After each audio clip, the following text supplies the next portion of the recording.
Geçmişin izinde büyüleyici bir yolculuğa çıkıyoruz. Dualarla örülmüş bir cami, zamana direnen Roma Köprüsü, 3 dinin buluştuğu kadim şehir Cordoba'dayız.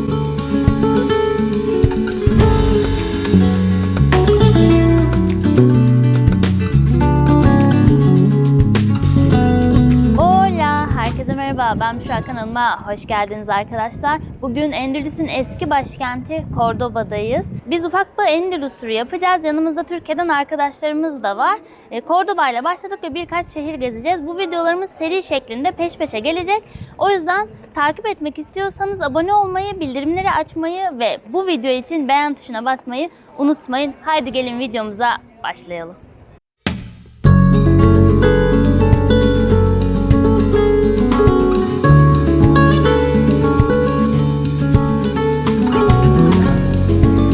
Saatimiz geldi galiba, değil mi? Şimdi bir 9 dakika var ama bence yavaştan sıraya girebiliriz artık. Bugün Cordoba Festivali varmış. Sanırım bir 5-6 günlük bir festivalmiş. Son günüymüş. Ben de internette gördüm. O yüzden böyle kıyafetli birçok kadın görebiliriz.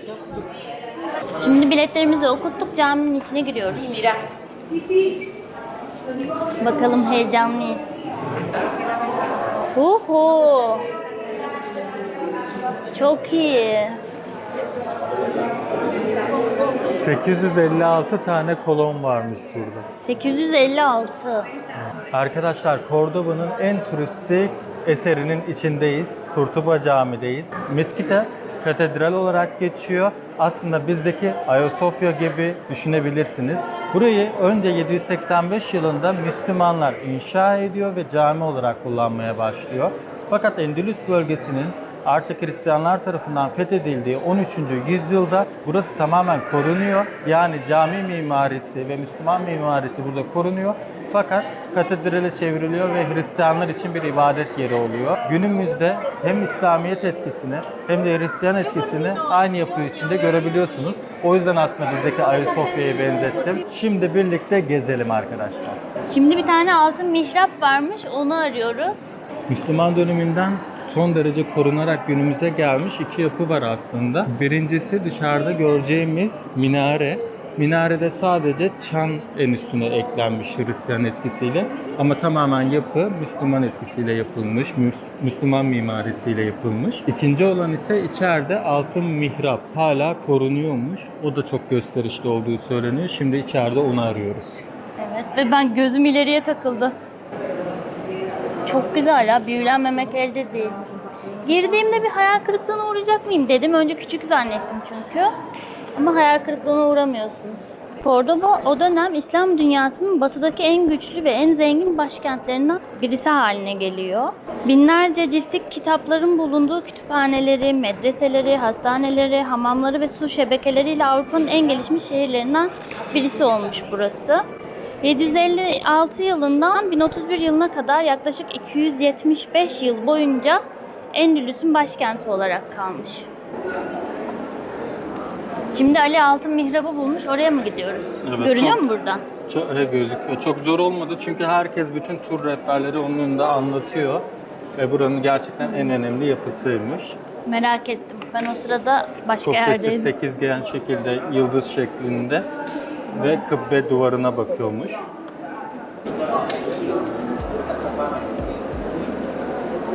Burada sıra yok değil mi? Yok. Bu mihrap klasik camilerdeki gibi düz değil, sekizgen planlı özel bir hacim şeklinde yapılmış. İçerisi ise Bizans'tan getirilen ustaların yaptığı altın zeminli cam mozaiklerle ve Kur'an ayetleriyle süslenmiş. Kıble yönüne, yani Mekke'ye doğru bakıyor. Hem İslam sanat tarihçileri hem de batılı mimarlık uzmanları tarafından Endülüs Emevi döneminin zirvesi olarak kabul ediliyormuş. Gerçekten çok gösterişli. Şimdi yürürken fark ettim, burada kırmızı kısımlar bana nur indi yalnız. Burada kemerler kırmızı renkte boyalı. Hemen yan tarafında sanırım buralar korunamamış çok iyi. Boyalar sökülmüş ve daha eski duruyor bu sağ taraftakiler. Burada ne odası var acaba? Bu törenlerde kullandıkları şey değil mi öyle? Evet. Her katedralin içinde ayrı bir alanda sergiliyorlar ya. Altın oluyor Altından, genelde. evet.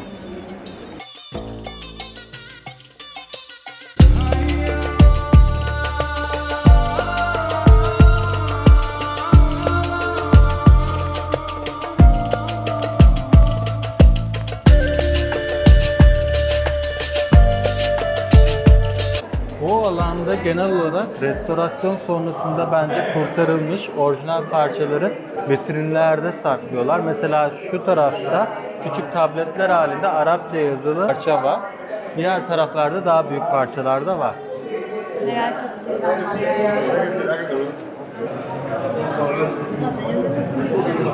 Baksana çiviyle kazılmışlar gibi.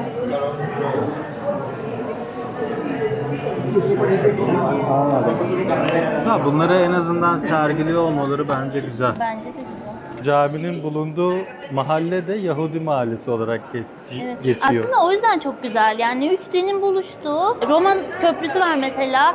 Roma'nın izlerinin olduğu çok güzel bir şehirdeyiz. Şehri gezmeye ilk camiyle başladık. Şimdi diğer yerleri de gezmeye devam edeceğiz. O zaman orada görüşürüz.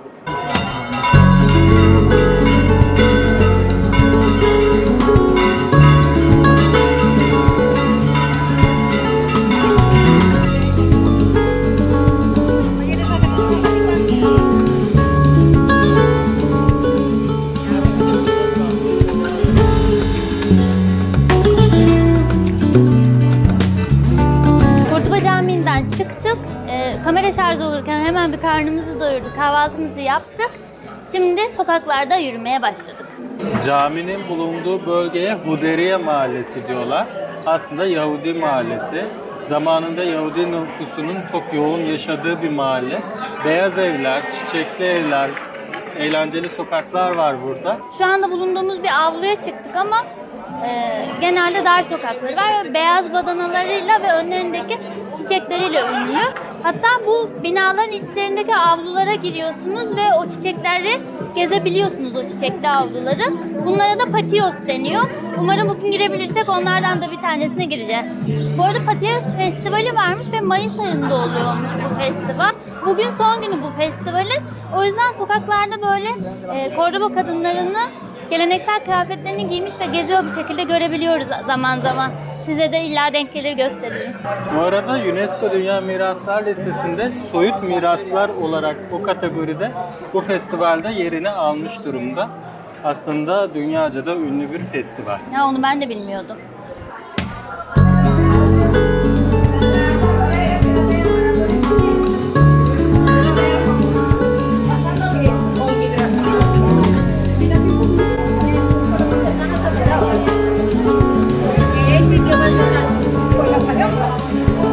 Her yerden değişik elbiseli birileri çıkıyor.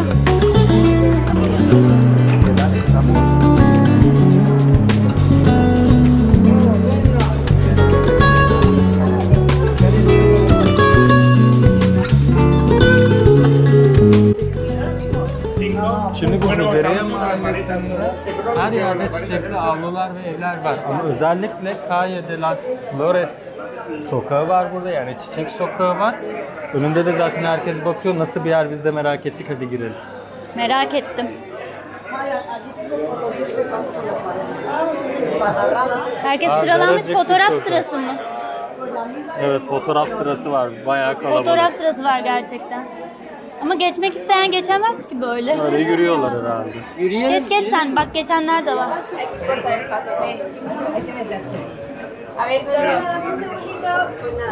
Burası çiçek sokağıymış. Çok güzel.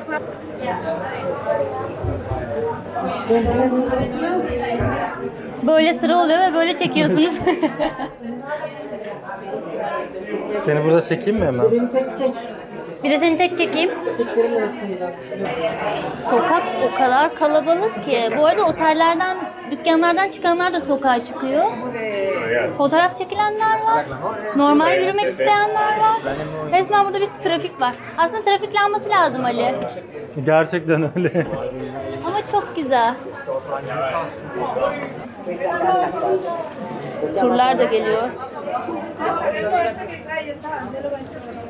İspanya'da bekarlığa veda yapanlar böyle giyiniyorlar. Hola. Ve üstüne game over yazmış. Game over yazıyordu, gördün mü? Üzerimden giderken elbiselim. Bak burası bir avluya çıktık mesela o sokaktan geçip. Evet. Buradan ne kadar güzel görünüyor. Katedral de görünüyor. Cami. Aman şu an katedral. Eskiden camiymiş. Bu turlar buradan nasıl geçecek? Yol tıkanmış. İşte o bizim fotoğraf çekilirken geçen. Çok güzelsin. Seni güzel şey. O Şu zaman dükkandan geçsek. dans. Geçsen de hemen yanından çıkacak ya.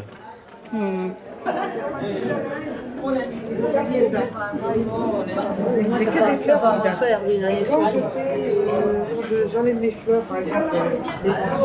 Bayır aşağı daha güzelmiş be Ali. Evet. Tersten çekmişiz.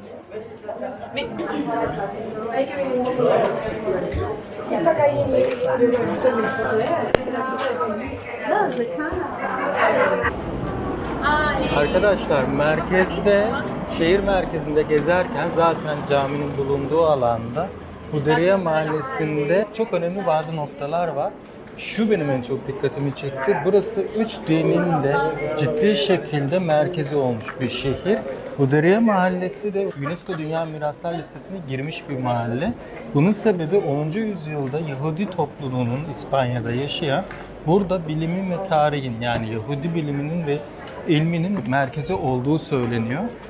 Tabii Yahudilerin 1940'lı yıllarda İspanya'dan ayrılmasıyla beraber bu olay değişiyor.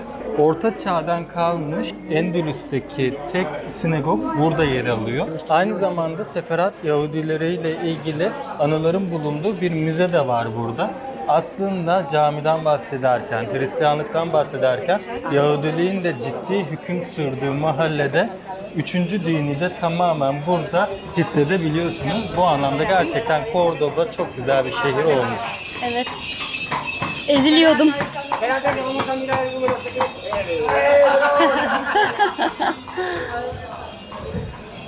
Şimdi Roma Köprüsü'ne gideceğiz arkadaşlar. Burada da enteresan bilgiler bizi bekliyor.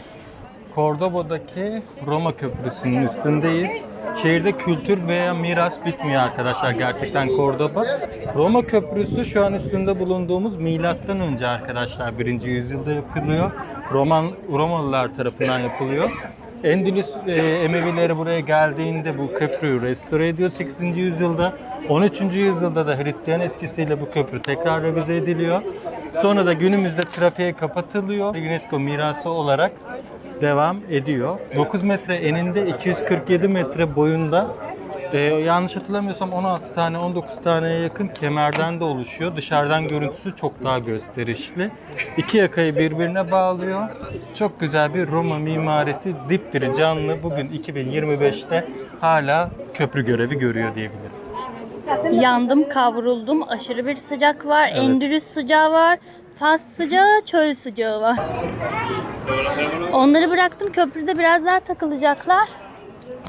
Aşırı sıcak. Yani ben o kadar fazla beyaz tenliyim ki her an kavrulabilirim. Yani güneş kremlerini bocaladım ama benim için aşırı sıcak şu anda.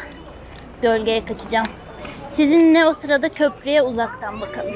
Şurada bir gölge kestirdim gözüme. Oraya gideceğim ve bence ben Ali, Beste ve Mustafa'dan daha iyi bir manzaraya gidiyorum. Onlar köprünün üstünde bir şey görmüyorlar. Ben köprüyü çok güzel bir açıdan görüyorum şu an. Bu arada Guadalquivir Nehri, bu İspanya'nın önemli nehirlerinden bir tanesi. Guadalquivir Nehri yatağına kurulu Cordoba. Dediğim gibi buradan manzara daha güzel. Roma Köprüsü'nün hemen yanında Hristiyan kralları Alkazar'ı var ve bunun çok gösterişli bir bahçesi var. Burası da gelince görülmesi gereken yerlerden biri. Fakat Büşra'nın dediği gibi biz ufak bir Endülüs turu yapacağız ve Granada'da Alhambra Sarayı'na ve bahçelerine gireceğimiz için şu an içine girmiyoruz. Bu Alcazar yani bu saray Roma döneminde yapılmış ve burada nehir ticaretiyle beraber gümrük kontrollerinin yapıldığı bir yer olmuş. Emevi Müslümanları buraya geldiğinde ana yerleşke olarak kullanmış Ve işte İslamiyet'in etkisiyle buraya bahçeleri kazandırmış, çeşmeleri kazandırmış ve birçok mimari etki etmiş. Ondan sonra da Hristiyanlarla beraber burası hala yerleşik olarak kullanılmaya devam edilmiş. Burası hapishane olarak da kullanılmış bir dönem. Granada'daki son hükümdar artık Endülüs düştükten sonra, Emeviler düştükten sonra burada hapis yattığı söyleniyor. Günümüzde de şu an Alcazar Sarayı olarak ziyarete açık ama bahçeleri ve içerisinde gerçekten bahsettiğim bütün medeniyetlerden güzel görüntüler var. Gelirseniz girmenizi tavsiye ederiz. Biz aslında Sevilla, Granada, Malaga turu yapmıştık Ali ile daha önce. Hatta 7 sene falan oluyor galiba. Sevilla'ya geçen yıl gittik. Sevilla videolarımızı izlemeyenler onları da izleyebilir. 2 bölümden oluşuyor. Çok güzel oldular. Sevilla'ya geçen yıl gittik. Malaga'ya zaten sürekli gidiyoruz ama tur olarak Endülüs turunu ilk sefer 7 yıl önce yapmıştık. Ama Cordoba yoktu onların içinde. Biz de Cordoba'ya ilk defa geldik. Ben çok sevdim Cordoba'yı. Ben çok daha küçük ve böyle Sakin. daha sakin, yani daha köy ile kasaba arası bekliyordum. Ama gayet büyük ve güzel bir yermiş. Çok keyifli yani. Hatta akşam kalmaya gerek yok diyor herkes ama bence kalınıp akşam keyfi de sürülebilir. Evet, kesinlikle. Çok güzel restoranlar ve oteller de var. Evet, şu an hızlıca sokakları gezmek için onları kaçırıyoruz mesela. Mustafa, videoma girdiğini biliyorsun değil mi? Bu arada Cordoba'nın hamamları da ünlü. Arap kültüründen dolayı burada hamam kültürü de oluşmuş. Hamamlarına da girebilirsiniz. En azından farklı bir yerdeki hamam kültürünü görmüş olursunuz. Park ediyor. Ne güzel park etti. Ne güzel döndü.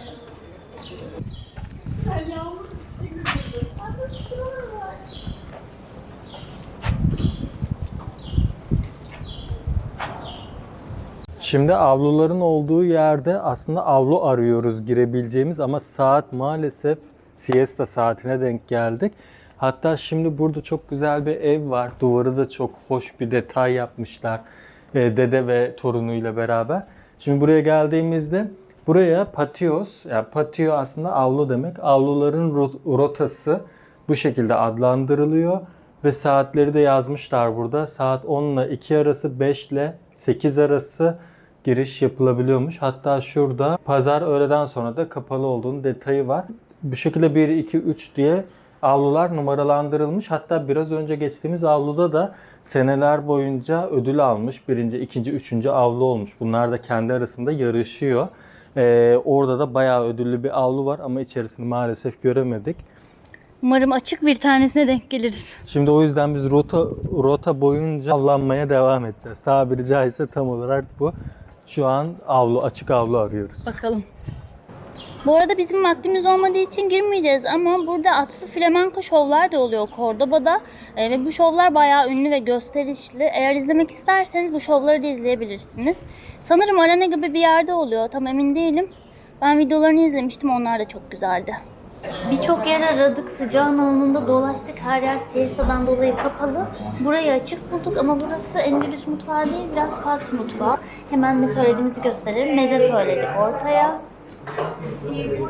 Çok da güzel ve lezzetli görünüyor. Bize uzak olmayan lezzetler oldu aslında. Güzel bir restoran bulmuşuz. Şimdi yemeğimizi yiyeceğiz ve gezimize devam edeceğiz. Şimdi restorandan çıktık. Tekrar diğer merkeze doğru geri dönüyoruz. Bu Patios mahallesinden çıkıyoruz. Sevilla'ya geçeceğiz. Bu akşam Cordoba'da kalmayacağız. Sevilla'da kalacağız.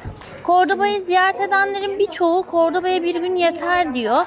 Yani sadece böyle dışarıdan her yeri gezip gidecekseniz ve camiye girecekseniz amacınız buysa yeterli olabilir.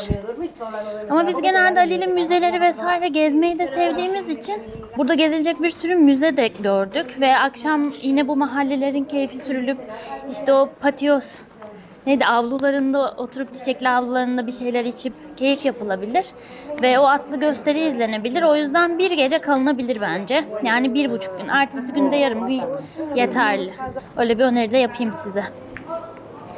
Ben bir gün kalmak isterdim. Öyle ayarlayabilirmişiz.